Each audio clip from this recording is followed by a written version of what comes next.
I think New York in the mid to late 60s was, you know, I mean, I don't know really what to say about it, except there weren't discos around. I think when disco started to happen, I think that sort of changed the nightlife of the city because people were always looking to go out of the city for entertainment on the weekend as opposed to stay in the city. You know, why would we stay in the city when we can go out and do this and do that? But then when you started having clubs, like in the early 70s start to open, people said, well, why go away when we can go have a good time, party with a lot of people? And it was exciting. I mean, the beginning of it, because you didn't realize where it was going. And it's amazing how it's still around, where everybody keeps saying, well, you know, it's really not happening anymore. And I said, well, gee, it's funny, still people still talk to me about it. So it's interesting. I mean, I think it came up so fast, and I think everybody got frightened of it because of the impact it had on radio, where radio always felt like if we don't play it, it doesn't happen. And all of a sudden, you have this other force that comes in and is taking away all their glory. And they were really forced to play a lot of records they didn't want to play. So when that thing happened in, I think it was Detroit or Chicago, you know, kill disco, burn your disco records. Boy, I bet you people would love to have that pile of records now. They'd probably be worth a fortune. But it's interesting how, you know, what they try to kill, you kill the thing you love. And I mean, I don't understand it. Everybody loves music. Everybody loves to dance. And dancing has been around for centuries. And yet, you know, they always do it in the streets. You know, the minstrels used to do it in the streets. So now we have it indoors. So it's the same thing. So first tell me who you are and your background briefly leading up to 65. Well, let's see, my parents named me Thomas Jerome Moulton, and I go by Tom Moulton because it's a friendlier name. And besides, my father's Tommy, I'm Tom. And what's the rest of the question? What were you doing up to 65? What was I doing? I was working in the music business. I was working for United Artists, or actually United Artists Liberty, and then they became Transamerica. I basically was doing that. Then I moved over to RCA, and then after that I got out of the business because I really couldn't handle, there's a lot of bull in the business, and it's 90% hype and 10% backup. So you're constantly floating all the time, and you know, you don't know if you're here or there, or, you know, you just sort of, you're fitting between all these cracks because nobody, you know, this person at the top is saying they want this done, and by the time it filters down to you, it's something that's totally, totally different. And nobody wants to take responsibility for that. So you can have a problem, especially if you say, well, we're heading there, well, I'll go there. And that could be a problem. And of course, being the rebel that I am, I always say, well, why is that? And of course, you don't say things like that. You don't ask questions. You just do what you're supposed to do. And you're this little slave that just doesn't answer back, doesn't do anything. Right, a lot of yes sirs. Yeah, but I think music really, it does bring out the anger in you. It brings out the melancholy side of you. It brings out the emotional side. I mean, music absolutely can, you know, pick you up and throw you down. And I love the power of music. That's why, you know, most people, or some people, refer to it as the international language, because it really does communicate emotion. And I can't think of any other media that can, you know, really do that to you. Yeah, definitely. How did you get interested in music? I was always interested in music. When I was a little kid, I remember my mother bought me a record called 1 O'Clock Jump by Count Basie. It was one of those great big 12-inch 78s. It wasn't the 10-inch, it was 12-inch. I think the thing weighed more than I did when I bought it, or my mother bought it. And I've always been interested in music. I mean, my parents were both musicians, but I sort of liked things that were kind of different. And I didn't really fall for, I liked them, you know, because they were popular and commercial, but I always sort of liked the things that didn't fit into that slot. And as I got older, I realized, well, if somebody comes up with a great idea, everybody jumps on the bandwagon. But I always got attracted to the one that didn't sound like everything else. And I think that's basically why I was drawn into the music business. And I loved, when I was a kid, I worked in a record store and I was buying the 45s. And, I'd love turning, oh yeah, I love that. Oh my God, I gotta have that. In a way, I still do that, even with mixing. It's like, oh my God, I can't believe that, how good that's worth it right there. And people don't realize, when you can bring that kind of joy and happiness to somebody. And I get a wonderful feeling out of it too, because I get a lot of joy out of doing these things. Yeah, there's nothing better than, hey. Or whoa. So, this is water, okay? By all means. Well, I don't want people to think this is, what is that, blue, what is that thing called now? Yeah, blue sky. Right. No, blue something, the vodka. Exactly. So did you have any musical aspirations? Did you ever think you would get to this? Well, my musical aspiration was I wanted to be a DJ, a radio DJ. And by the time I really was, starting to really want to leave school and get into it, the payola scandal hit. So all my idols got wiped out. And it really hurt me emotionally. Like, how could they take money to play all that music that I like? And then I thought, I never really heard any dogs. They were all the really good records. So if you're getting paid, you're getting money to play good records, I don't see anything wrong with that. Because if you're playing garbage, you're going to lose your ratings, and let's face it, without ratings you have nothing. So it's like the government doesn't get its piece of the action. I think they don't like you being you surviving without we take your ounce of blood every day. It's that sort of thing. And as long as and I think people understand that and realize that. And the music is an escape. Music is a way of fantasizing. Music has all these great possibilities. And besides, it's everybody's diary when you think about it. And as the older I get, when people say, "Oh my God, you did Dr. Love," we got married to that song, or we met on that song, and so these things have this emotional attachment, and that's why I'm happy to be in this business, because if you can, give people joy and pleasure from actually what you do, it's like someone slap you on the back and say, "Hey, you did a great job," which I don't know many other jobs that really do that. Yeah, not with the same repercussions. No, you know what I mean. But so I not only get paid for doing it, I give people pleasure from doing it, and it's a nice feeling. It might be a little selfish, but it's a nice feeling to know that people appreciate what you do. Yeah, you're playing a big role in the timeline of history, really. Well, but it's the other part of it too, where you're taking like what I'm doing now. And now I know we're jumping around here, but it's like what I do now when everybody complains you can't make a Motown stereo sound like a Motown mono, and I listen to the stereos and they're dreadful. They were done like they were gimmicks.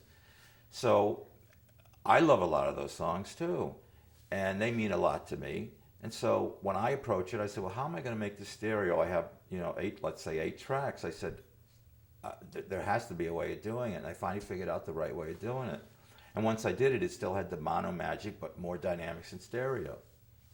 And that I was proud of, because when you're dealing with songs that were people's favorite songs, you could do all the great records in the world, but you mess up on one of those great songs, that's the one you'll be remembered for. You ruined. And I am so afraid of that.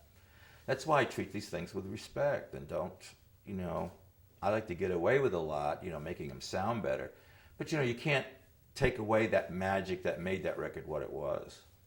Yeah, because there's that indefinable something. There's that, whether it's in the reverb or the echo or the ambience, there's always that mood it creates, and you can't lose that mood, That's why I think I'm lucky. I loved a lot of those songs, so it's like, oh, you want me to do that one?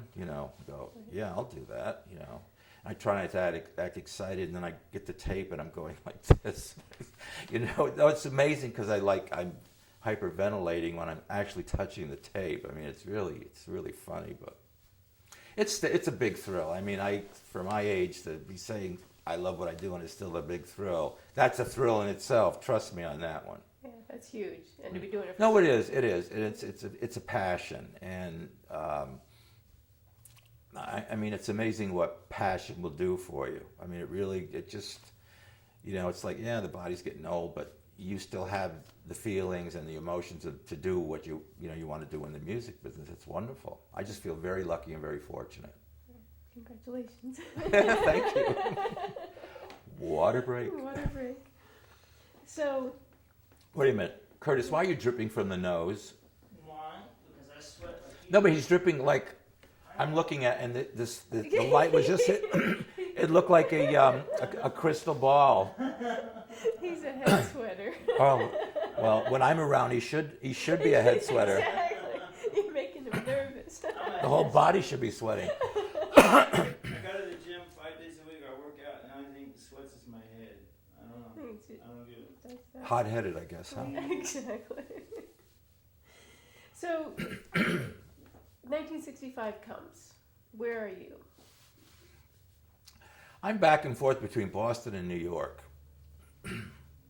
I'm working for United Artists and Liberty, and I like the New York scene better than Boston, because Boston at that time was still, the blacks were blacks and the whites were whites, and I found that very difficult to deal with, especially because I happen to like black music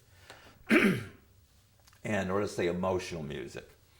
And it was very strange in Boston, the attitude people had, and I thought, this is really, and Boston was known for that. And I just still find it to be very strange. It's long gone now, but even when Motown started hitting really big, it got a little hairy, but then they had to accept it because there were big hits everywhere. But no, New York was exciting because I think R&B finally hit a place where it was accepted by whites, because people still, even in the 60s, tried to keep that line, like, that's white people and the blacks are over there with their kind of music. And I thought, what's this their kind of music? Yeah. I mean, music should be for everyone.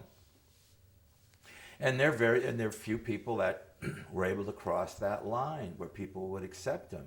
And it really, I mean, when I think about it, it was so difficult in those days. It really was. And I think communication, television, and the internet, things like that, have brought people closer together, because it doesn't take a couple months to trickle down the information. You go zip, and it's right in front of you.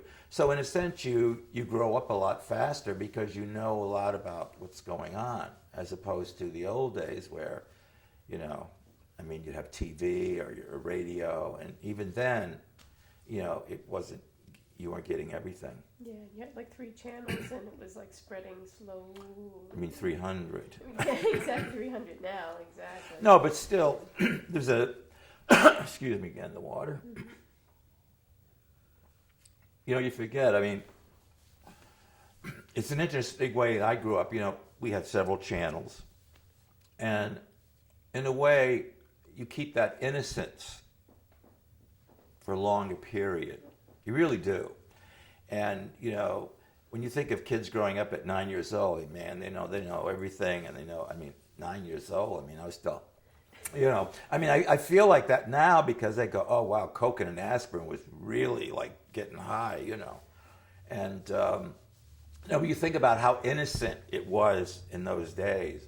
So, with the communication and with the way it is now, you're not a child that long, because you're forced to grow up because you have it in front of you all the time. Yeah. And I think a lot of the music reflects that, I guess, that frustration or that anger to what's, kids can't be kids anymore. They're into, the rap music and the language and, the slang expressions. And I really think that has a lot to do with influencing the kind of things people like, and people want to escape from that. They really do. Yeah, I agree with you. And I think that's why music's coming back in a bigger way now, because of that. It's an escapism where, the rap, I think, brought on a reality. It was no longer, it was escape. This is the way we feel, and this is our anger, and this is what we hate, this is what we don't like. So what happened to the beautiful side of it? Or, let's go dancing, let's do that. See, they managed to take all the beauty out of it and the emotional feeling to it. So now people crave that. They want that. They want to be able to have that again, because it's a way of being able to get lost, get rid of your problems, and not being bombarded with, truth all the time, and what's right and what's wrong. I mean, I think everybody's getting sick of that, and we're the right side and you're the other side. Right. But see, but our culture all reflects that right now with them, if you want to call it music. It really does. So we've jumped a long way from 65, Yes. haven't we? No, because it's very difficult to talk back then, because I feel like I should say like 5 words, because that's what I would have said back then, because there wasn't much to say. Yeah. I mean, I found things really started to change drastically in the 70s. And I mean, and discos and dance was a form of that. It was a form of going someplace where you could express the way you dance. When we were growing up, people were very self-conscious. If you got on the dance floor, all of a sudden you heard a record you didn't know, you'd fly off that floor so fast, because you didn't know what it was going to do. And when it came to discos, people didn't have to touch. They'd get up and move their body, and nobody was looking at. You lost that self-consciousness, and I think it made people open up more, and people realized, what the power of music really can do. Yeah. But of course, there was the drugs too. I mean, people started getting on that side to enhance the moment, let's say. But I don't know. I still, it's the music part of it that's still. It's there. It's going to come back again. Believe me. Yeah, and that's exactly what we're after on this, because today is so different. It's like from 65 to 75, there was a real transition in the way people approached, cultural things, everything. Well, I think it was more openness. It's like, well, who cares? I mean, we like this. Well, who cares what everybody else like? See, I think your freedom of expression was really. Well, I think more so in the big cities, In other words, what we take for granted, you can't go down south, or let's say in a small town, and think you're going to get away with that, because remember, you got to go back 10 years. And I'm not saying that it's like they're slower, but they hold on to their traditions a lot more than we do, because here in New York, it's like the lights are changing, and this is changing, and the restaurant's changing, and you're in this like, and who has time to stop and analyze things? You go with the flow, or the city just gobbles you up. So, or you step aside and let it spin around, and you say, "Good, that's great. 3 spins I missed." Right, exactly. No, but but that's it. I think we're starting to get into these. I mean, I don't want to bring into politics, but it's like what's going on now with the Congress and the Senate. This is that same sort of thing. People are trying to hold on to something that doesn't exist anymore. It really doesn't exist. So look, it was great. The innocence was great while we had it, but move on. Go over the hill. I mean, I think music, even Christian rap now is starting now. So you see what people are trying to like hold on to something. And it reflects in our society, it reflects in the music. And I think that's why people want to and start going back to music and enjoying music again. Because they don't, I mean, all this, you really feel like you're, I don't know, fighting for survival and your rights and everything. I didn't mean to get on this subject, That's okay. but it's all relative. I mean, it's amazing how it all relates. It is, and you're doing really well at establishing the broader cultural context, which is really what we're trying to do. So this is all very good. Well, but music is an expression of our times, and I don't want to think that rap and hip hop is the example of today. I think it's the example of the youth, but I don't think it's an example of the total culture. Like when the Beatles, let's say, or the Rolling Stones. Well, we can't; they're still around, but you know what I'm saying. I mean, where they were so popular, everybody liked them. I mean, you couldn't really say you hated them, and everybody loved them and appreciated them. But I mean, who is here now that has that power? I don't see anybody having that power. Yeah, it's a lot more fractured. Yeah, because if the kids like it, they like it for one reason, and the adults can't relate to it because, all it is the talking over and over, a loop, but that's what they like today. I mean, I was a kid once, so I know what I liked, and I started liking things that other people didn't like, and I said, well, that's tough. I like this, and I went for it. But like I said, communication, I think, has affected music more than anything. Yeah, I think it's made a huge difference. Yeah, and I think it's going to even make a bigger difference now because things will start to happen a lot faster and things won't have the longevity that they used to have. Right. See, that's the other thing that's missing, too, is when, in the old days, when I say old days, I'm talking about, like, say, the 50s. That's when rock and roll started to come into being. But prior to rock and roll hitting, I mean, a record would be number one for 6 months. I mean, and you'd never get tired of that song. Absolutely never get tired of that song. But again, it was a song, a good performance, a great melody, the lyrics. I mean, it was the marriage of all of that.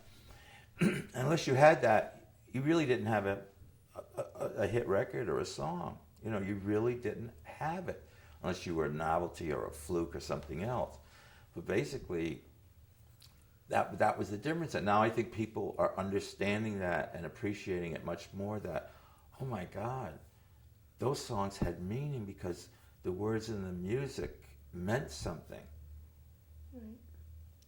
It was crafted. Right, and my favorite line today is, they say, oh, do you know this song by, let's say, Mary J. Blige? I say, hum a few bars for me. So, I know. So it's like, no, but it's funny when you think of it. I mean, but when people grow up, I guarantee you they start to appreciate what music and words mean because they're relative to you. But when we were kids, we didn't have anything else but that. Right. So it's interesting. So I don't know exactly where music's going to go, but I know it's going to go musically. Yeah, it's going to keep going. Because people want to be able to do those things, so they keep trying to bring back things that were then. And what they're trying to do is make that feeling of then happen now. And they don't realize that the music had a great deal to do with the way you felt at the times. Really. So they keep saying, well, let's bring back the old records. Well, why not make new records like that or new CDs? Right. Make new things that have the same impact. Well, but have good words and melodies that mean something, lyrics. I mean, see, they don't look at that part of it. They say, well, things were better then. They weren't better. It's just they weren't as complicated. Because you're bombarded like day and night with things, and you're supposed to you're supposed to fit them in these slots. And how do you do it? I mean, I can't. I mean, I don't know how young people can. But it's like a young kid with a computer. I'm going, every time I go home to visit my younger brother and his kids, I'm saying, oh, I'd like to do that. Oh, here, Uncle Tommy, let me show you. And I go, get away, I mean, these little kids doing this, 7-year-old kids, and I mean, I get so mad because we didn't have that. But yet, they're so hip to getting around blocks, you're not supposed to do this and they can get around it. I mean, it's truly amazing. Yeah, it's mind-boggling. Well, but they grow up so much faster. Yeah, I mean, if they don't do it by 4, they're challenged. No, I know. No, I know. There's something wrong with my top child's retarded. No, but it's funny. Even with the things they like, I'm really amazed. Like kids are starting to like music again. There's an appreciation for it, and it's not like, oh, that's what was my parents' music. It's something that's now. That's encouraging. No, it is. It really is. Yeah, it really is. Because there's one thing you can't deny people. They're still going to have emotions. And they're still going to have, what I call ring the rag, these songs that absolutely, tickle your heart. And they really do. And they just have a way of just getting right in there and, whatever. Mm-hmm. And that's fun. I can hear it. I can sense it happening now. Yeah, good. Yeah, good, right. I know. Okay, so back to 65, 70. Boy, why don't we just hit a cassette now? Back to 65 and 70. Just go, go backwards all the time. I know. Just rewind it. So tell me about the club scene. And, we're talking about technology. What club scene? Well, you're talking about Exactly. 65. There was no club scene to speak of. The only club scenes there were was like the Peppermint Lounge, because that was a twist. Or what's his name? Richard Burton's first wife. I can't think of her name. She had the club. Sybil. Yeah, Sybil. That was about it, but still, that was a novelty. That was sort of like it was related to the twist and these dance phases. But then something else happened. This subculture started to happen, and where people were reacting, and mainly to black music. That's what really got me. It was the black side of it, where all these white people really getting into black music, but they weren't thinking of it as black music. They were thinking of it as music that you could dance to and move to. And some of these things are very, very emotional. Do you think they were thinking about it in terms of music that they could dance to, or music that they didn't have to be taught to dance to? I don't know. That's a good question. See, I can't use myself as a barometer because the first time I heard black music, I went to my mother and said, "Mama, how do I play this song?" And I'll never forget this. She says, "Tommy, colored people play between the cracks." Because they hit those notes and chords that you just can't find in white music. Believe me, C, D, E, and F and G, they ain't it. It's C, crack, G, you know what I mean? It's no, because I kept saying, how do they sing like that? They just sort of bend the notes, and I said, oh man, I was born the wrong color.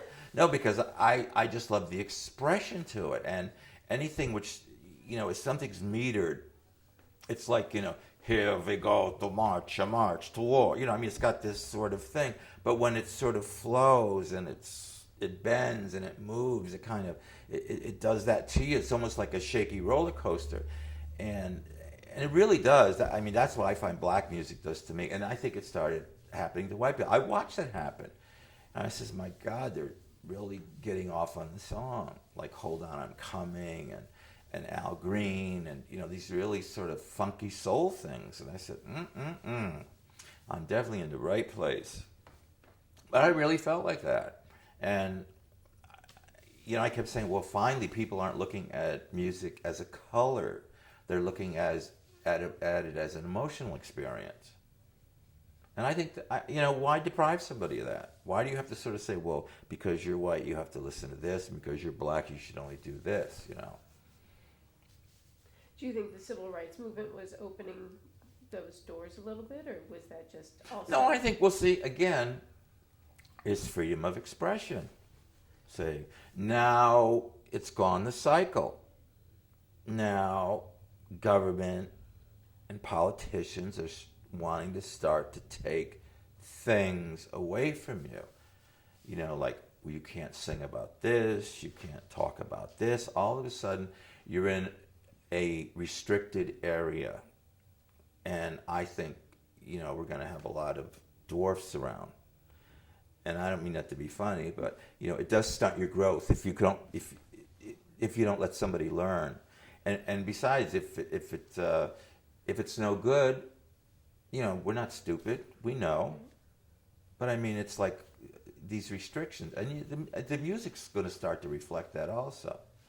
Yeah, that's a good point. It's like we are completely No, we're going on the through, other side of that it's like a spectrum. red state and the blue states, well, like when I was growing up, reds were still no-nos, you know. Right? We'll get the reds. Exactly. And they were saying it in the red states too. So, Exactly, it was the other red. but it's amazing why they picked the color reds. So they're like, air raid. So, no, but think about it. I mean, this whole thing. It's not. I guess it's civil rights without a color to it. Because really, we're going through a period now where they're trying to say, well, we want you all to live this way, because that's what they're trying to do. And Are you all expecting anybody? No, we're not. Okay. Thank you. am I That's getting it right? Michael. Yeah. Oh, okay. No, but think about it. It's amazing how we're going through this period now, and it's almost like the civil rights days again. It's coming back. And everybody's saying, oh, well, you know, they won't do this and they won't do that. I go, oh, yes, they will.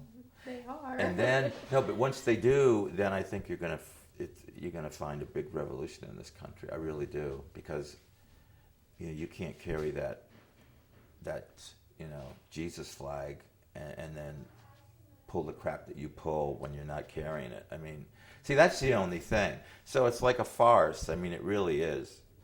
And they're worse than anybody. I mean, that's the thing that gets me. Why don't you just say, hey, I'm human, I make mistakes, and, let it go at that. But just because I live this way, that doesn't mean you have to. Yeah. So, but that's going to start reflecting in the music. Back to 65. Oh, gosh, you're going to edit out half this stuff. No, I think it's all good. So a thought that we had was that a lot of changes in technology were happening that made disco really much more popular and possible, like the sound systems and the mixing technologies. Oh, yeah, but then it was, I mean, you have to remember, then, I never looked at it that way, but you're absolutely right. When I think, like, there were two people, and I know I can't think of the names, please forgive me. The clubs that started to take hold, they wanted the best lighting, and then that's where that mirrored ball happened, and where the lights would, they had a light man doing the lights with the music. I mean, it started getting, music started to become visual. And then, of course, once you open that door, then some brainy guy gets this idea to do this, and another brainy guy gets to do that, and that's why computers were this big, and now they're like this, But it's true when you think about it, something opens the door to start this technology happening. And I think that music, in a sense, started people thinking a lot differently about, flashing lights and where it always meant danger, if you see a caution, But now they incorporated that into a music form. And I think that opened the door for a lot of things, for technology. It really did. I never looked at it that way, but you're absolutely right. Look, I can mix the record at home now, where if someone told me 15 years ago that, you'd be able to do this stuff at home and this little thing, I'd go, you're funny. I mean, that's what I would say. I'd say you're crazy. Mm-hmm. But you can. And I go, and when, sometimes when I get up in the morning, I go, you don't realize how lucky you are. I can sit here in my skivvies, underwear, and have my coffee and mix, and I don't have to worry about combing my hair. Well, not anymore, but, no, but I mean, you think about it, it's like, stick me with a pin. I know it's a dream. Really, I'm serious. I mean, it's still hard for me to comprehend that I could still do this at home. Yeah, it's crazy. That's the next thing I want to talk about, too, is the evolution of studios. Like, studios from 65 to 75, multi-track was taking hold. Well, like let's say 65. All right, 65, it was still basically 4-track. And prior to that was 3-track.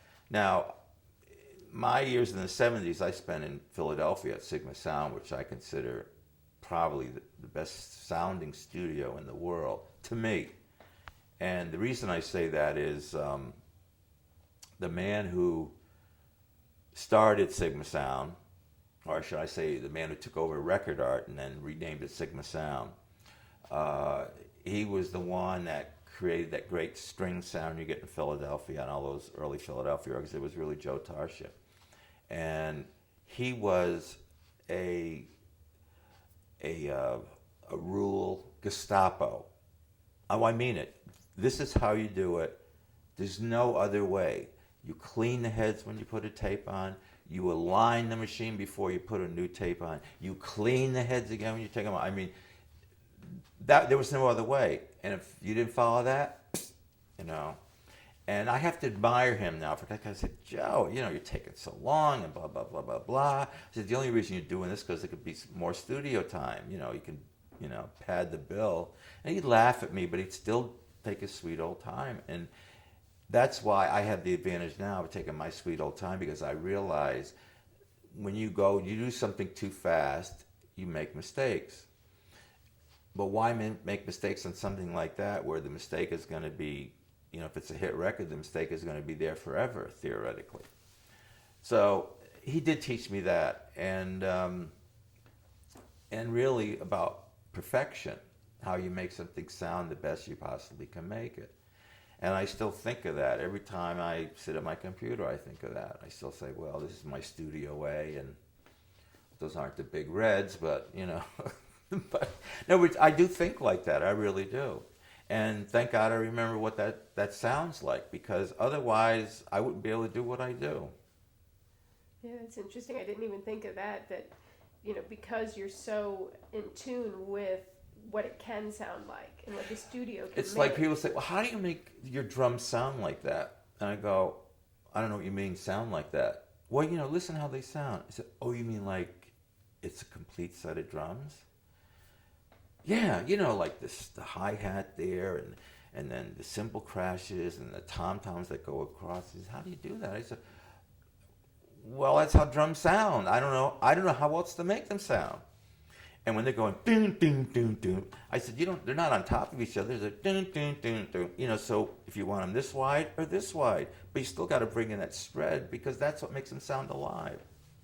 And it's very difficult for young people to understand that if they've never been exposed to that. It's a foreign sound to them. They're used to something coming out of a keyboard, like every instrument comes out of a keyboard. Well, that ain't how it works, you know. So, but that's what I do when I mix music. I mix music of that time. It's like going, like, I hate to keep saying Motown again, but it's like I do what they would have done then, except I'm doing it on a computer. It's the same thing.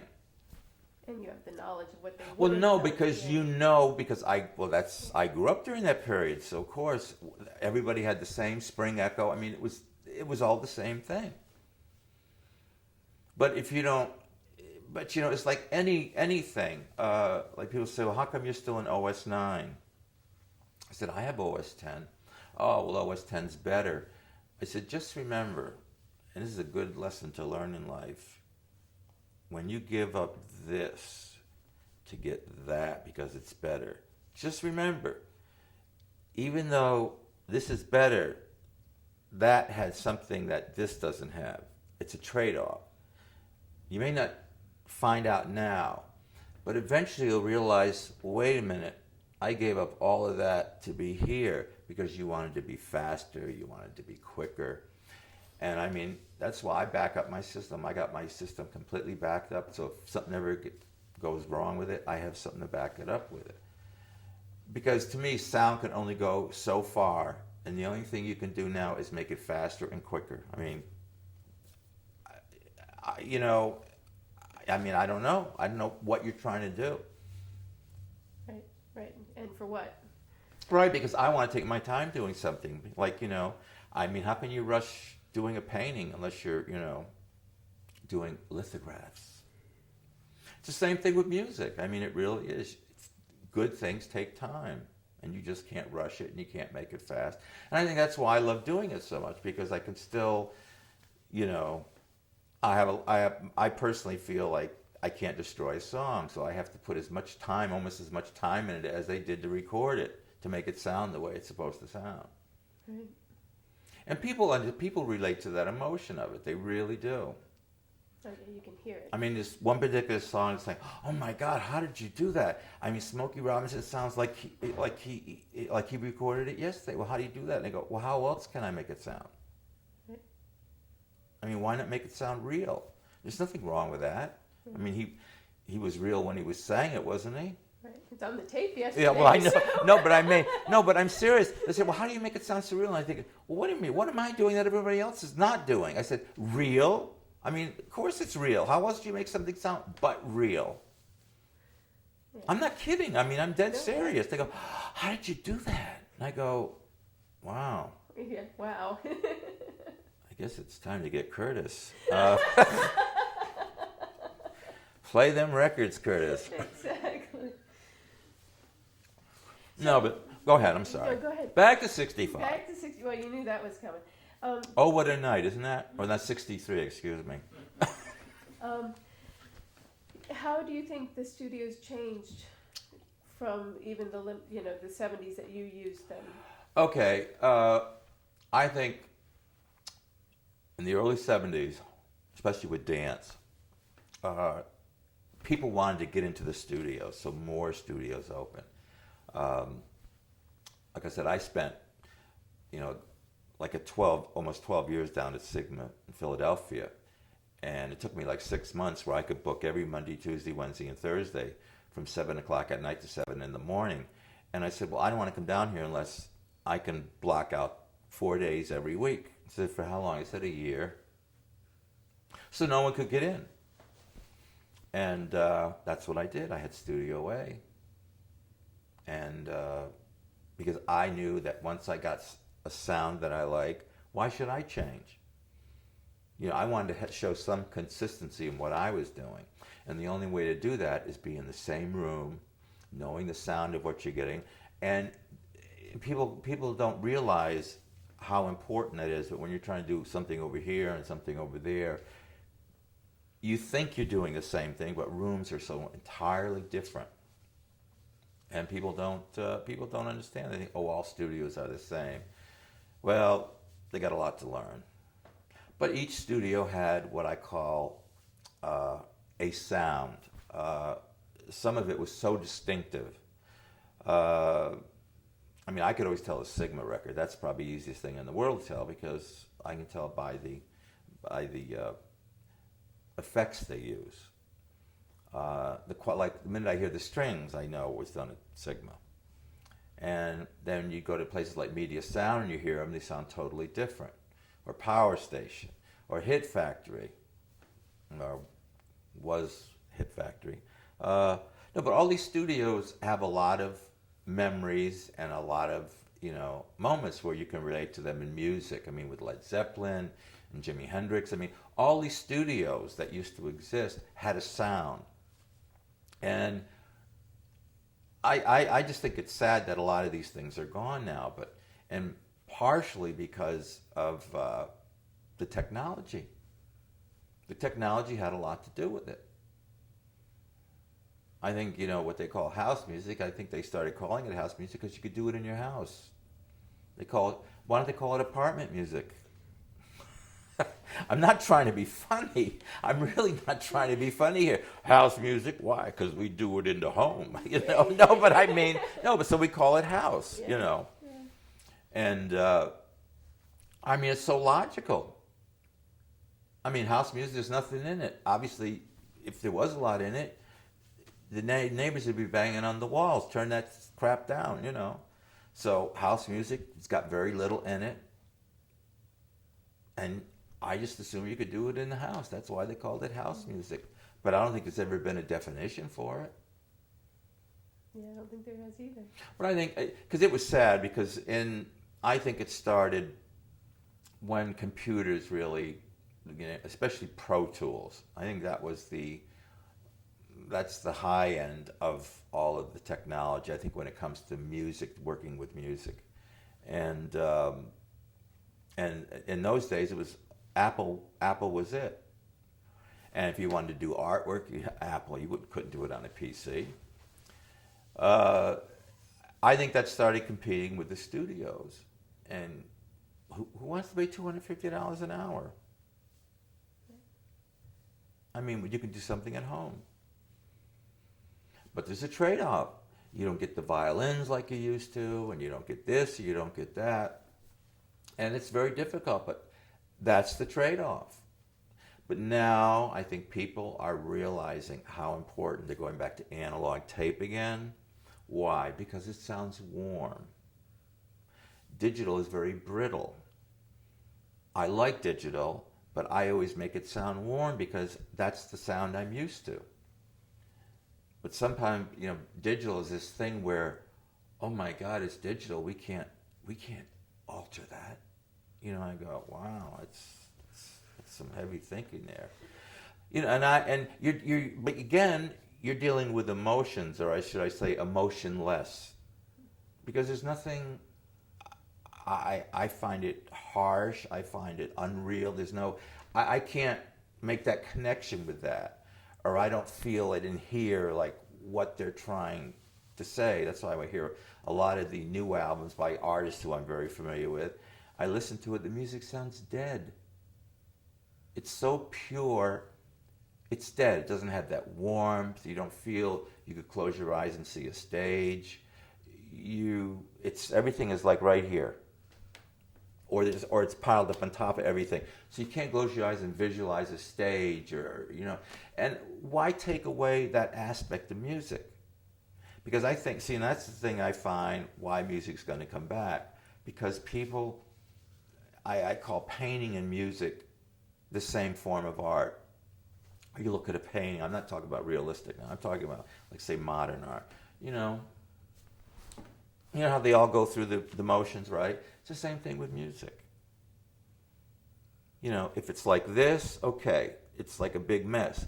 But when you spread it out, where you have things here, and all of a sudden, oh, this could be actually, if I close my eyes, like the guitar player's here, and the piano player's here, and the drummer's here, and the strings are behind, the horns are all over here. See, you're creating a painting without letting anybody know it. So when they hear it, if they like the song, they're drawn into it, and they're drawn into it because it's real. And see, and that's the thing that music lacks today, and I think that's going to come back.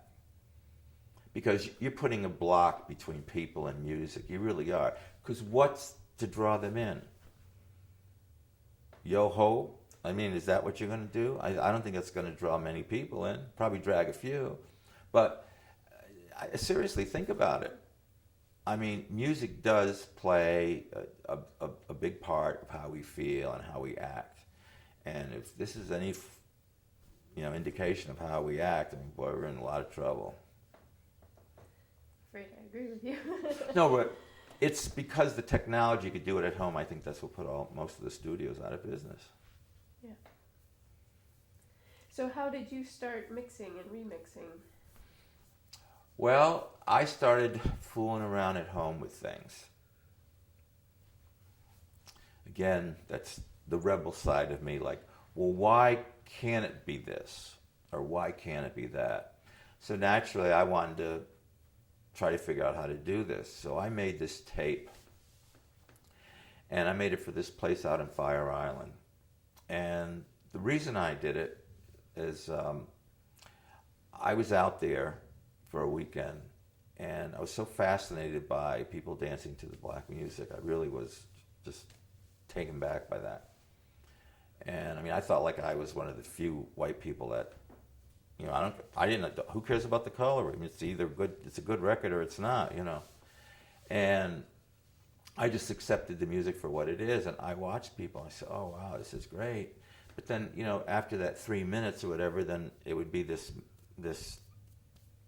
sort of like, time to stir the stew, and people would leave, or some people would come on because they knew the song, and it was fascinating to watch. I said, if you just only make it that moment instead of 3 minutes, like make it longer.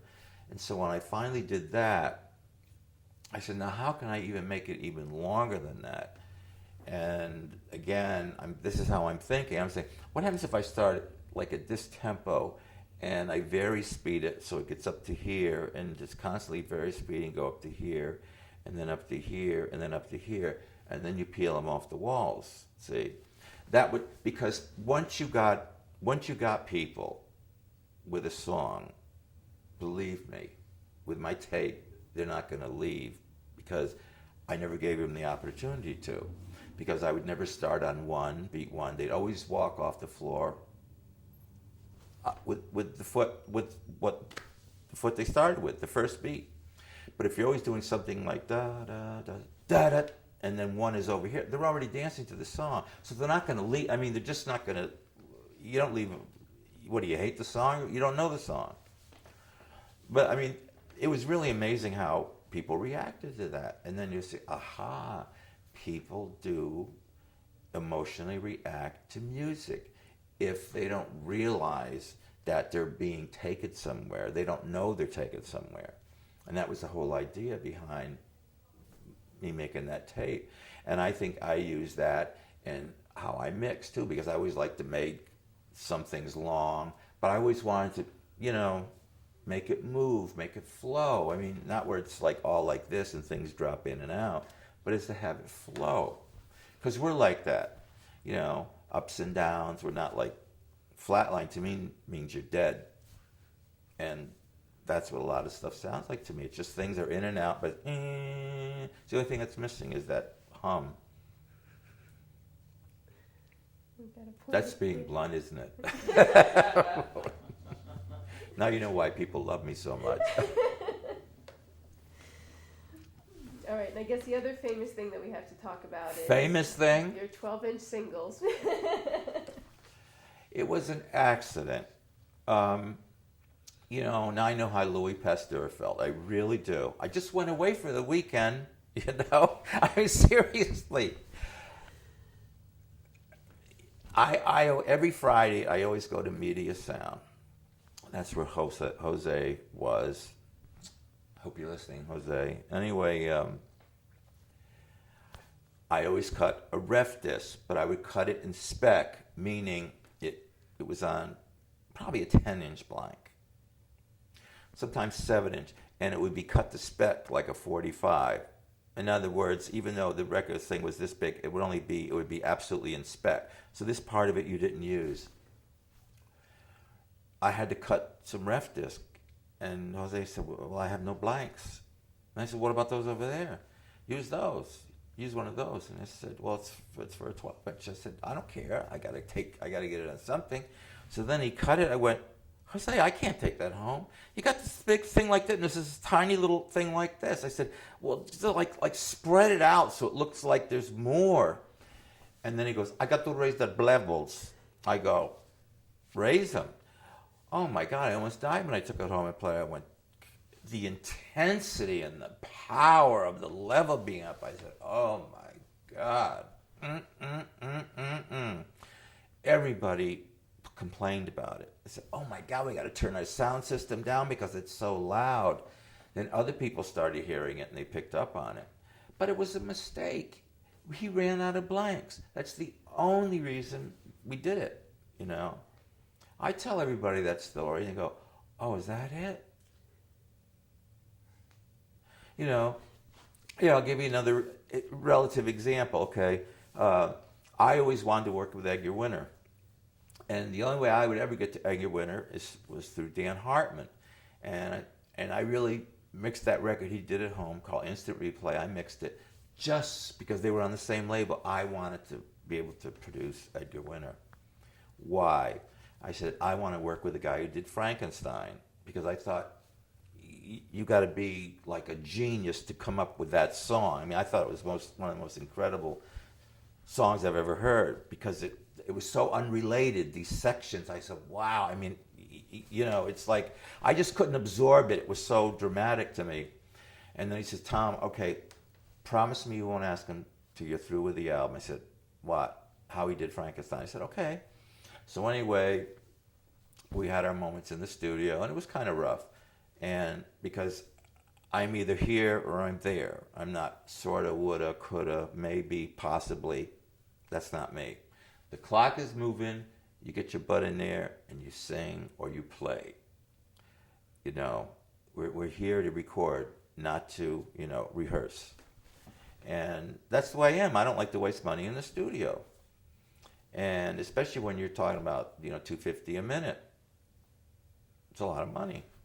And it's your money. So just be careful, So anyway, I finally finished the album. And I said, tell me about Frankenstein. I said, what do you want to know? I said, I just don't understand why, like when I bought the album, I was kind of disappointed because that was the only song like Frankenstein on it.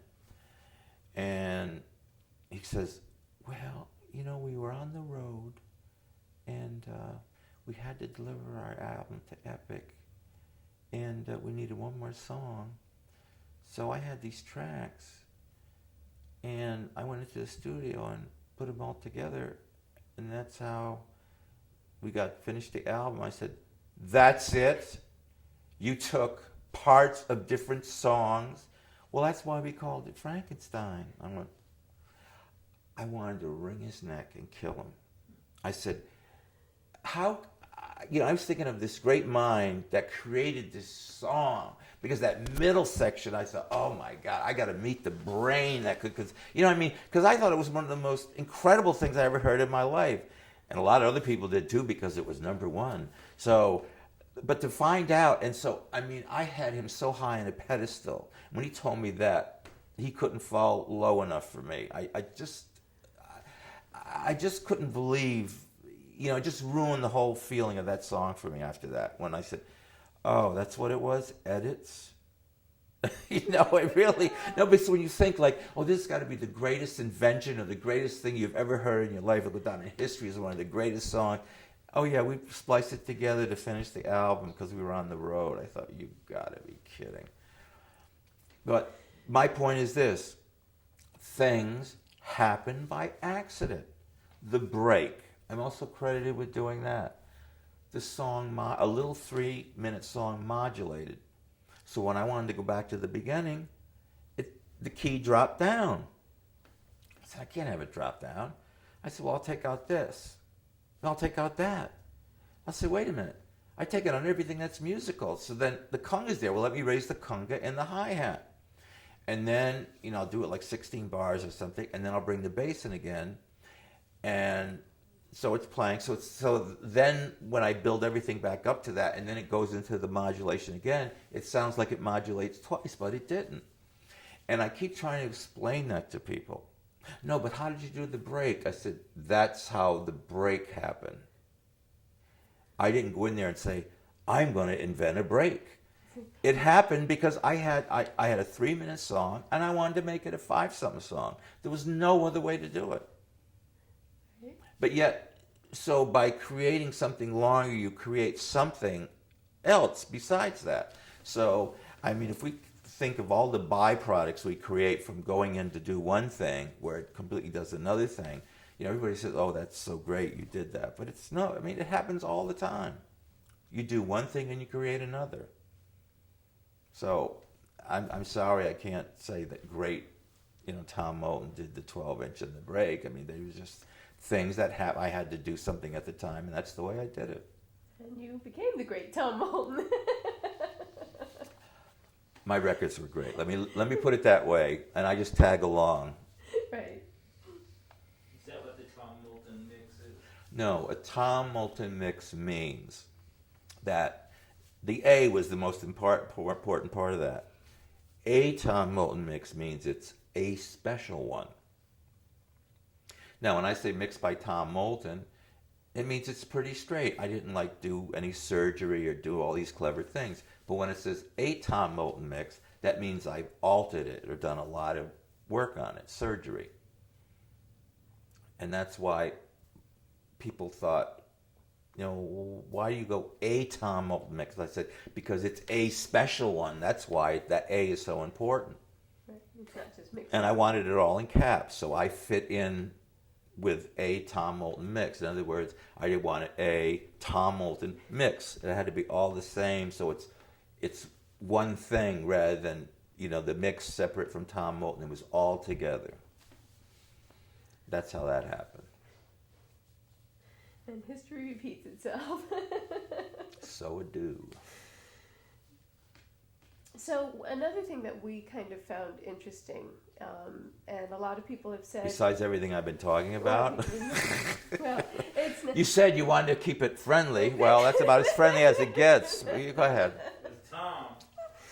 um, Sean. back to Keep away from those 65. records. I'm sorry, go ahead. Back to 65. Oh my God. I know, here we go again. We found it to be an interesting era, that particular decade, because a lot of the arts seemed to be synthesizing. Like a lot of writers were becoming musicians, a lot of musicians, there was a lot of crossover and there was a lot of commingling. Was that your experience?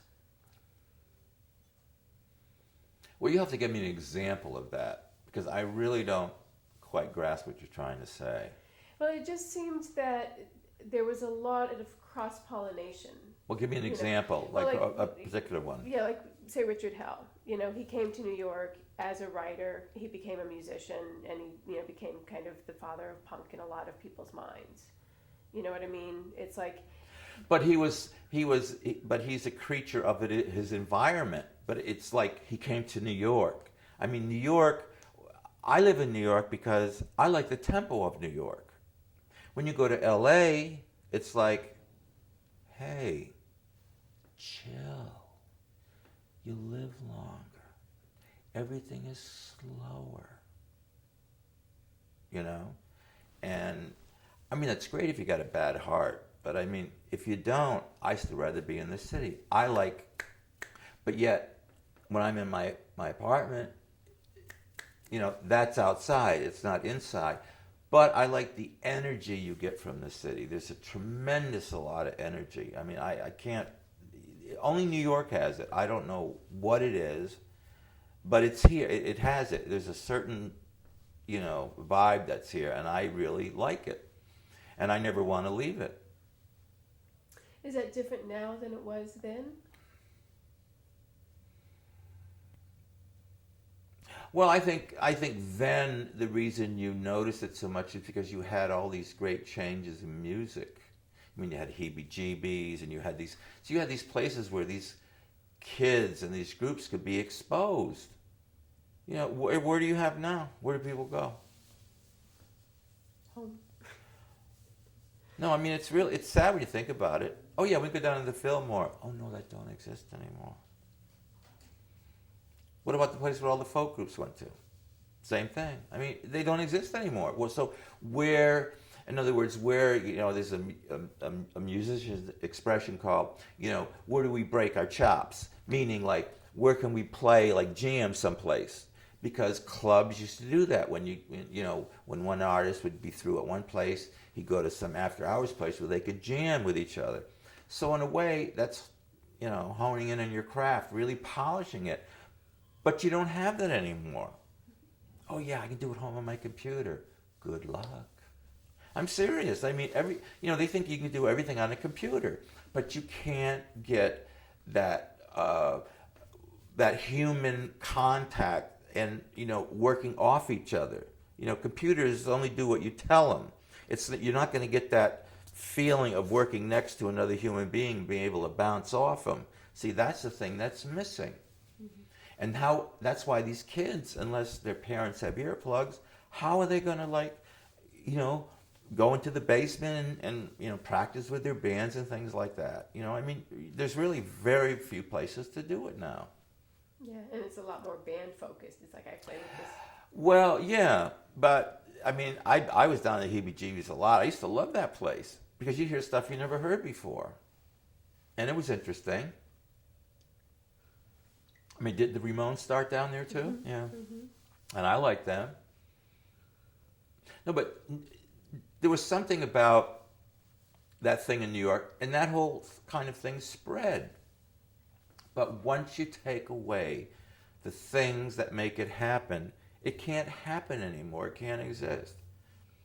It's like all these studios that close. Now people want to try to get that back. And there's a few studios that are still open, and they're starting to get booked a lot more now because a lot of the guys, when they make all these millions of money, millions of dollars in their rap, I want to get the studio sound and the drums. I don't want the loop anymore. And they do it because they don't want to pay for the loop. but they rather create their own. So when they go into the studio, they realize, oh my God, this has much greater possibilities, because now they're exposed to the sound of what it really sounds like as opposed to a loop. Then they get creative. See, one thing triggers another reaction. What do they say? It's a reaction has a counter reaction. So it's the same thing. It triggers the brain into coming up, like 1 and 1 is 2. 2 and 1 is 3. So you start expanding, and that's what people do. Mm-hmm. So it's starting again. I mean, when they say history repeats itself, it really does. Plus, I think you're seeing a lot of people come into the studio,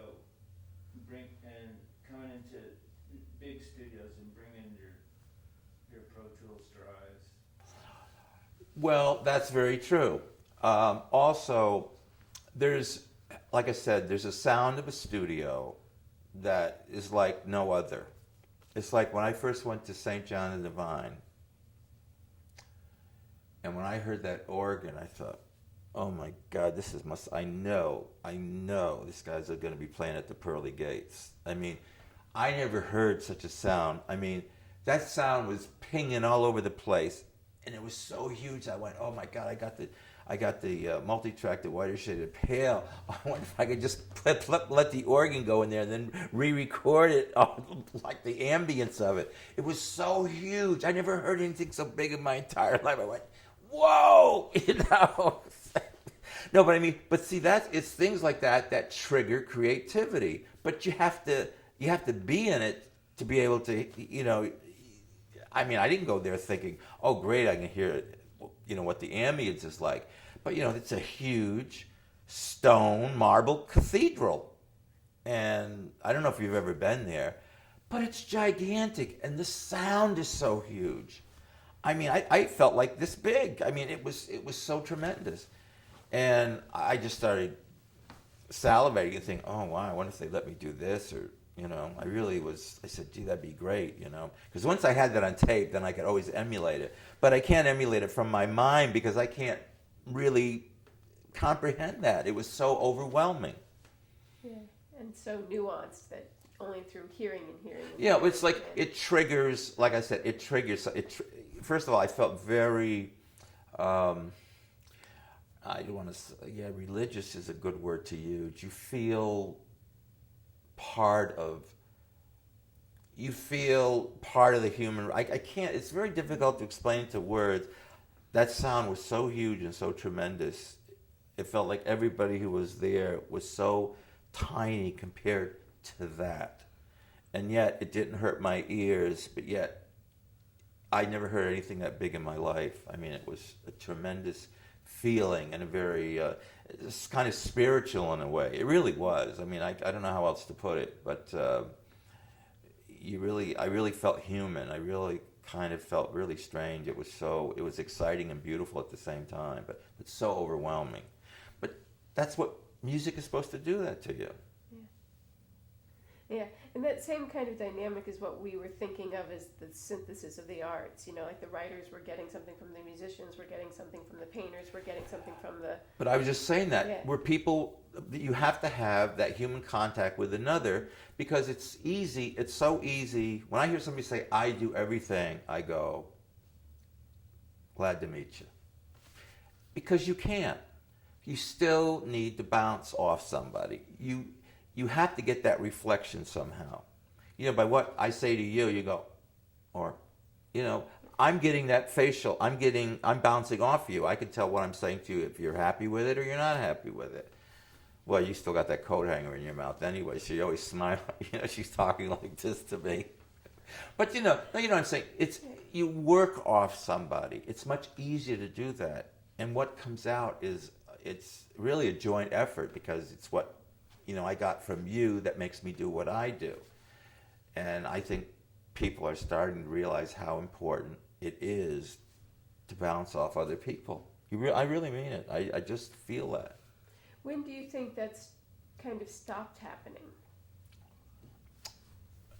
When people brought computers home and said, oh, I can do everything at home. Right. That's why music became lackluster. It didn't go anywhere. Started at this level. Like I said, things drop in and out, and that was it. And, you know, I say machines are great, but it still takes a human to operate them. So the computer doesn't have a soul. You're the soul that goes into the computer. And but some people just think of it as Allah, you know, the great all, and whatever I put into the computer is going to be unbelievable. I mean, some people really think that. But you still have to work off, so you still got to bounce off somebody in order for something to really happen. Right. Otherwise, it's a fluke. So what about the record store scene? Well, then they used to carry everything. I mean, my God, I mean, you go to King Carol, I mean, you go to Colony, I mean, you know, all the stores, Downstairs Records, I mean, they carried all forms of music. I mean, yeah, sure, there was some specialized Spanish stores and, you know, Greek stores and Italian stores, you know. But mainly, you know, they carried a lot of things, you know. I'm speaking of New York mainly, or a large city, because you have all these different cultures, and you would have to carry a lot of these things. But, you know, now when that transition with CDs happened, you know, for the first couple of years, you're lucky if you could buy 20 CDs. I mean, I was buying mine from Japan because they released them over there. Here, they didn't release them. And I think then they kind of like downsized everything. And things, you know, the records had more detail. It was more of a certain thing, where now it's sort of, well, it's in these two collections you have that kind of music or whatever. So when you start downsizing, you sort of start putting the lid on the culture again. You see, people don't realize, you know, when you start confining, you confine everything. Everything gets confined. That means the learning gets confined. Everything is being smothered. So you're losing your freedom. And like I said, what's happening today is really going to start, people are going to rebel because people do not want to be told what to do and how to do it. It's like, you play this kind of music because I want you to play it, and you can't. So, you know, Miles Davis would have killed himself already. I mean, self-expression. What's the hippie movement? Self-expression. You know, think about it. It was only those people that smoked grass that, hey, yeah, oh man, these clouds are great. No, but you think about it. Those people had freedom, but they had they had emotional and mental freedom, which most of us don't get a chance to have, because we all live in this orderly little space, and people, that's why music is that great escape, because music isn't confined to this. You know, whatever's the limit in music. So when synthesizers, all this, it created this aura, this magic. And people always want to get outside the box.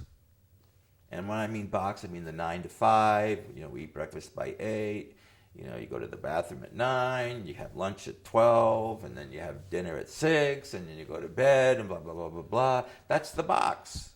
But welcome to the club. We all do that, you know. But the thing is, you still need that diversion. You need that escape, whether it's the beautiful trees you see outside the city, or it's music, where your mind can take you somewhere with the music. Music is like a drug in a sense. It really is, because it takes you to places that nothing else can take you. And the thing about that is, once you've gone there with a particular piece of music, that music will always be able to take you to that same spot again.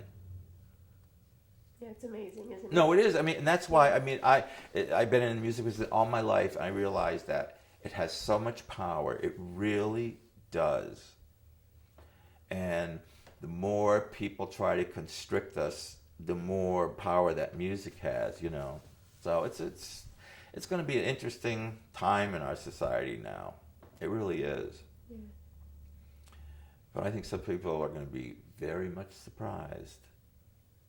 Yeah, I really think so. I think there are a lot of people that don't see it coming. No. What? Because they, certain people think they have, like, everybody wants to be holier than thou, and have the mistress on the side, and be able to, well, have all my money down in the Bahamas. I mean, oh, that's perfectly okay, and go to church every Sunday. It's going to come crashing down, because we've been free too long to be put up with that crap.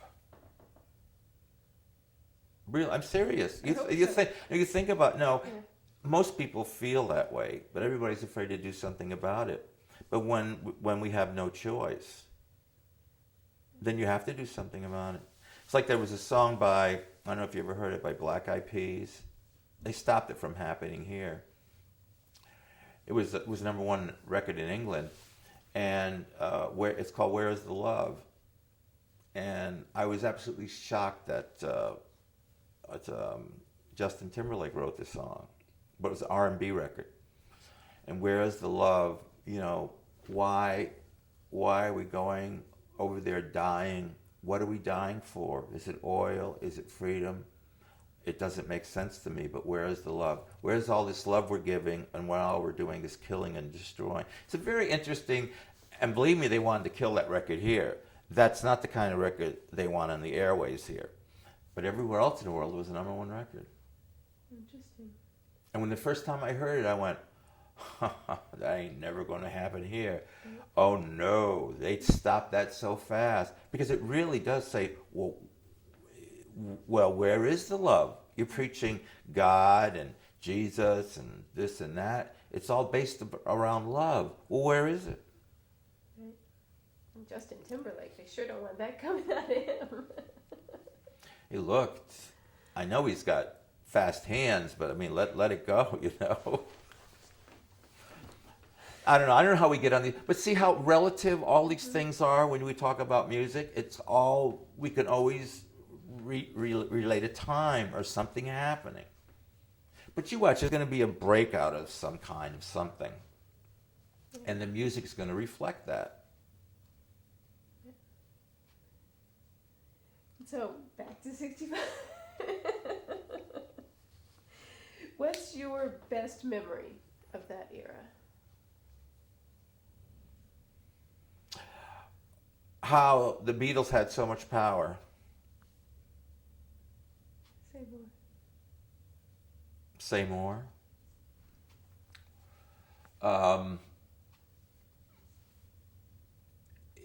Again, the Beatles really got their start from singing black music.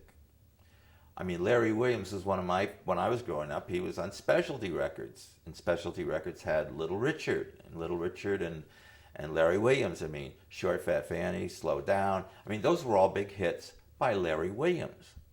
Now, they were regional hits here, but over in England, they were really big hits because they appreciate our black music more than we did. I'm talking about the 50s and 60s. And they have, like people like Muddy Waters, B.B. King, Howlin' Wolf, all these people in England, they're revered because without them, the Rolling Stones would have never been. And most of these groups would have never happened because even Eric Clapton says the same thing. I mean, when he worked with B.B. King, I mean, he thought he was working with God because without him, they wouldn't exist in that form. So 65 was really, I was amazed at how they could be singing Larry Williams hits. And people were just sucking it right up. And I went, wow. But it had the same drive. It didn't have the drive of like Larry Williams did, but my God, it came damn close. It was that energy of that music. But see, I already went through that in the 50s with Larry Williams. But he was black. And now the thing then was white kids now were listening to the same kind of music done by white people. And ultimately getting exposed to the original black artist. Well, yeah, because it's like, I never heard Fats Domino Ain't That a Shame originally. I heard Pat Boone's version. And I mean, I'm almost embarrassed to say I like Pat Boone's version, but I did. And it was like, on that same label, Dot Records, they were doing all the cover records of black people. So they had a group called the Fontaine Sisters who did Hearts of Stone, which was really done by Otis Williams and the Charms, which was called a race record. And they were doing race records up to a certain point. White people would cover them, and then a song called Earth Angel by the Penguins stopped all that because nobody could beat that version. And that version really, I mean, when I think of like a black, you can't talk about the Ink Spots or people like that because they were big anyway during the war. I mean, during that period of time. But when you take like now where people are supposed to be more advanced, this was now the 50s, which really was compared to the 40s, 50s. I mean, going into rock and roll was a tremendous jump for music. And I don't think we've sensed anything that dynamic since then. There hasn't been that transition from pop to like rock and roll, which was like a total different animal. I mean, it just sort of, the oceans parted on that one. But 65, you had like that impact of the Beatles. But again, it was almost based like that cycle I went through before. I happen to like the Beatles, but I still think, Slow Down is okay, but I still rather hear Larry Williams sing it. And so with the Beatles, I'm serious. That's what's so funny. So when they were, I saw in a magazine the pictures of them when they met Larry Williams, and like they were like, oh wow, I'm actually touching it. You know what I mean? They were goo-goo over them, and it made me feel good in a sense because they really appreciated, our old black singers. Like Jimmy Reed was like one of my favorites of all times, and yet the Rolling Stones sang some of their, his music. So I just felt I wish we had been like that. We appreciate, that's that color barrier here, and it just like kind of annoyed me because I love those records those guys did. I mean, they were incredible. And you had to be emotionally moved by them, but we were never exposed to them. You had to go to black areas to be exposed to them. And where are the black areas? Either the big city or down south. And of course, the white kids down south were never exposed to that black music. Not a chance.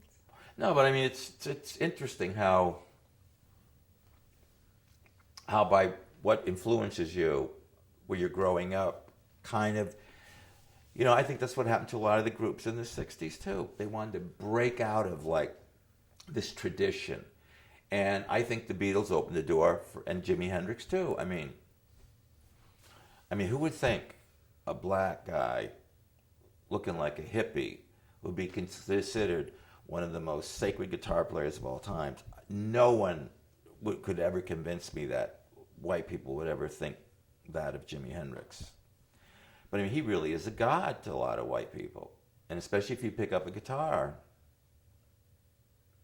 And that I'm grateful for. It's because he's a black man, and that white people, or at least kids with white kids who play guitar, he's like on that pedestal. And I'm happy about that because that's what music is supposed to do. It's supposed to make you feel something emotionally where you want to do something. Right. Again, that's that rubbing against other humans, whether it's in a musical form or whatever, but this inspires that. But I think that's what 65 did. I mean, if we want to hang on 65, I think that, by that time, the Beatles are really well established. They did have Beatles 65, I might add. And, but I think then that's when that form where people realize, you could sort of have more free expression. I think it brought, look what it did to San Francisco. I mean, that whole openness thing, and all of a sudden, the power, that flower power, and, this and that. I mean, it just sort of opened, all the walls came down. Mm-hmm. And so much of society tried to stop it. But, you always stop something you don't understand. Right. So Anything else? I'm good. I know you're good because you're laying down doing nothing, and she's here doing all the work. It's not Exactly. true. It's not true. I'm having to think. That was good, Tom. It was. Oh, it's over with. Unless, I mean, do you No, no, no. I mean, is yeah. there something that? Yeah, I'm trying to think. No, I wanted to make sure you got everything. Yeah. You know, Um, anything to make Curtis feel guilty. You know. Yeah, exactly. Make him think he didn't do his part. Well, I guess we could talk about the loft and the sanctuary and the saint that did eventually open up and kind of changed that whole disco scene. Yeah, well, that's true. Well, I guess Sanctuary because of Francis. Yeah, Francis, I'm going to talk about it a little bit. I mean, he was the first DJ I ever heard of, but he was an old guy then. I think he was. At least he looked it. I mean, he wasn't young, but he was. I think there were a lot of people, got inspired by him. But again, it has to go back to that black music again. You can't go a half hour without playing a black record. It's just impossible. You won't get them on the floor. But yet, you put on Sam and Dave or Wilson Pickett or Al Green. I mean, your dance floor fills up because it's that laid back groove and soul. I mean, and you either got to tap your hand or move your feet or do something. You just can't. You just have to physically react to the music because it absolutely does rattle your bones. It really does. And I think that's what was like the power in the club scene then was it was more and more people were, like, oh, wow, yeah, let's do that. Let's go to a club for the weekend. Club. When you think about it, it just happened. It was like a subculture that somebody instantly turned on the lights. And everybody was caught with their pants down. They go, well, how can this happen? And we don't, why don't we know about it if it's that big? So Billboard put an ad because when they said Never Say Goodbye by Gloria Gaynor, MGM wasn't working the record. They said it was over. And Billboard, it kept showing up in sales. I mean, the record was selling 20,000 copies a week, and in New York. And so they put a ad in Billboard. Billboard did saying, "Can somebody explain to us how a record that's getting no airplay can sell 20,000 copies a week in New York City?" It's called Never Can Say Goodbye, Gloria Gaynor. They gave the number. They were so angry over this. They said they were going to pull all their advertising. They were going to do this. There's only one problem. Everybody, all these other stations wanted to see, well, how a record without any airplay could sell 20,000 copies. It wasn't dirty. It didn't have any hidden meaning. And it was a fast version of a Michael Jackson ballad. And that's what broke the record. And that's when people realized, I guess there's power in those clubs. Right. But it took one to really open people's eyes. And that's when radio started saying, wait a minute, nobody dictates to us. And I go, oh, yes, they do. So, I mean, I think that's one of the interesting aspects of what happened to disco. And that's why people wanted to kill it. They did not like something that they couldn't control or manipulate because they didn't care where the record was from. I mean, Manu Tabango. I mean, you got to give me a break. Sol Makossa. No way in hell you're going to hear that on the radio. But yet, every club was playing that record. It was an African record. Who's going to play it? It doesn't fit into a genre. It's not R&B. It's not this. It's not that. I mean, it's sort of jungly. But yet it was a big club record.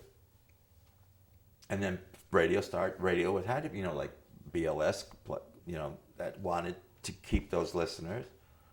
I mean, it was amazing how that music, and who cared what color it was? No, and that's why I loved it so much, because color, ethnic background had nothing to do with nothing. I mean, who cares? It could be Nazis playing it. They didn't care unless there was swastikas all over the record or something. But you know, they were accepting the music for what it was. You know, just let it do what it wants to do. Don't try to put it in a category. Don't try to say it's for this people. Only white people are going to like this. Only old people are going to like this. Only young Puerto Ricans are going to like that. I hate that when you have to classify everything. Why can't you make it where everyone accepts it? And that's one reason why I got so involved with the discos, because none of that mattered. And I thought it was important that if music is the international language, hey, well, let's let it speak its language. Now, I'm really very passionate about that period and how it happened, the music. Yeah. And everybody liked it. I mean, it was, you know, who cared who liked it? I mean, it's like they all liked it. And that's why you had places like the Garage. I mean, he would play things from one extreme to the other. I mean, you know, he'd be playing Steely Dan, and then he'd be playing, I'm trying to think, Kool and the Gang. Or then he'd play some obscure jazz record. But I mean, every song could be used if it were played in the right spot. But he had all of the music. It wasn't only this particular kind. And that's why I said the more diversity you have, the more creativity you have. I mean, it's just, you know, when you start boxing people up, you're gonna ruin their creativity. Do you think this, from 65 to 75, is kind of the first time that people really had that freedom? No, I think the first time is when we all moved here from England. Good point. Good point. Well, no, but remember we kept saying history repeats itself. Mm-hmm. It's only the names and dates that have changed, but it's still the same thing. We're going through it right now. People are going to rebel against the church. I mean, they're hiding behind the church. Yeah. And I'm sorry, but it ain't that way. But they somehow they think we're all dummies and we're going to fall for that crap. I mean, they really think that. And I feel sorry for them because they think that way. And mind you, I'm probably older than them. And I'd be the first one to say, you know, you better get off this, or, you know, you're going to have to stand up and be counted this coming week. They really are, and I don't think any of that's going to go through. I really don't. But if it does, I think there's going to be a lot of trouble in this country. So we should come up with some interesting music during this period. Rebel music, revolt music. You'll see. But it always takes, culturally, what's happening comes out, it's expressed in our music. Yeah, I guess you could argue that with both folk and punk, which is kind of the two brackets of our time frame. Well, look, there's one guy, all right, first of all, it's like folk music. I was always a Dylan fan. But again, I liked how he got around musically, being a preacher and playing guitar. Because theoretically, he was a preacher. But then you take the counterpart to that, which is Joan Baez, who to me, like, every angel should sing like that. You know what I mean? I just thought she had one of the most beautiful, almost like operatic voices. And who would ever think, a kid going out and buy a Joan Baez record? Give me a break. But everybody liked Joan Baez. And then when that one time I was in Boston, where Joan Baez was performing, he said, "Oh, I have a special guest. Come on up, Bob." And I thought, you got to be kidding me. They're both on the stage at the same time. No, but it was a thrill to see that. But that was that culture of expression, saying what you believe.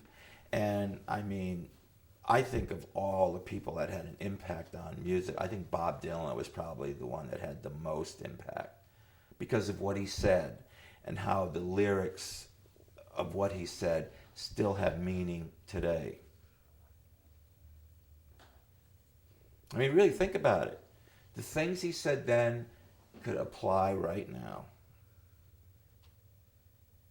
And that's why I think he was so great, because he was able to take what humans feel and what humans want to express, and kids related to that. And as we get older, people, even though we get old, who says we still don't like a Rolling Stone? You got to be kidding me. You really do. Those songs still have meaning. But as you get older, you realize how much meaning they have. And you say, well, maybe they didn't have that much meaning then. But they did. You just didn't realize it. Because it really, I guess, changed most of us when we started thinking about what he was saying and how he was saying it. The times they were changing. They're always changing. That'll still apply to today. You just look at the words all written out and you go, he was ahead of his time. That's what I mean. But that, like I said, he's the ringleader of the folk era, and I think that was a beautiful period of time for music because it was about reality. It was about truth. Do you think his going electric changed anything? Well, I was one of the ones who liked it. No, I'm sorry. I don't particularly. I think he should have stopped about 5 albums ago because he can't do it anymore. Oh no, I loved it when he went electric. And who am I to say he had no right to? Because there were other people that weren't. But then when he went, and then a lot of other people started coming up. Tom Rush, all these other folks started happening, which was, and I couldn't get enough of that stuff. And I was out in California, and all of a sudden, I'm listening to the radio, and I said, what the hell music do you call that? And they said, yeah, that's LA's Doors. I went, LA's Doors? What the hell is that? It was a song called Light My Fire. So I bought it, and I came back here, and I was telling everybody about Light My Fire. Nobody knew what I was talking about. No clue. Then about 5 months later, everybody was talking about the Doors. But they were just a local band that, it was a very long song, but that's what they were playing on the radio. They're playing that whole long version, the album. That's how the impact that group had on society. Just a shame that he died when he did, because then, it's like when anybody leaves or anybody stops, especially at their peak, there's a void. There's a void in the music. Because it's like if you're following the flute player, okay, and all of a sudden they stop playing, you're all up here, and you can't fall back because all these people are behind you, holding you in this position. So somebody's got to take you from where that was to there. And that's why I always said, ABBA was a modern day version of the Mamas and Papas. Think about the way they sound using the technology of that day as opposed to the technology they had when Mamas and Papas were around. That same answering harmony, the same exact thing. So they took where the Mamas and Papas were and brought it somewhere else. But that's the power of music. Music can take you somewhere. Music can put you in a place where you've never been before. But you don't want to get stuck there. And that's how the power of a lot of these groups, when they, oh my God, the Doors, they thought, oh, the Doors are over with, and then they come out with that LA Bound, the last album, and of course it had Love You Madly, and that was such a big record. Nobody could believe it was going to be that big. But a lot of adults were buying that because they love the Doors. But that's what I'm saying. These people don't realize the power that music does have. And they just sort of want to slough it off like, well, it's only expression of the times. Yeah, but you say that in all the time. You said it then, you say it now. It's the same thing.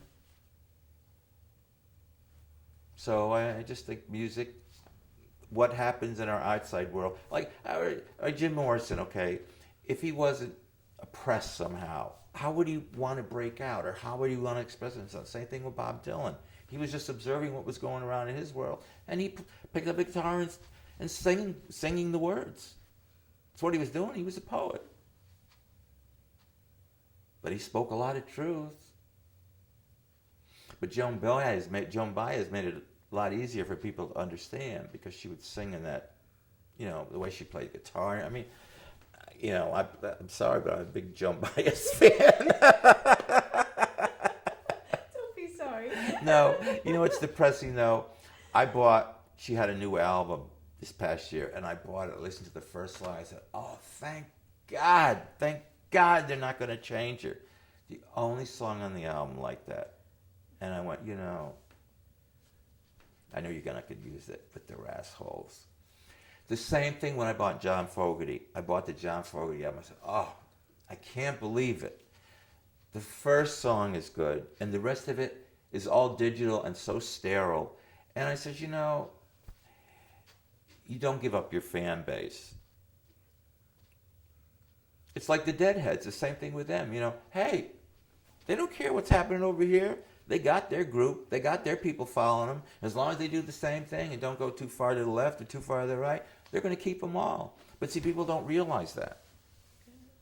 They don't get it. Oh yeah, I'll get real hip. I'll have a rapper come on and sing with me. Or digital's the big thing. And I'm thinking so many of these singers and musicians must be really stupid if they think that just because you're using the best equipment, that's it.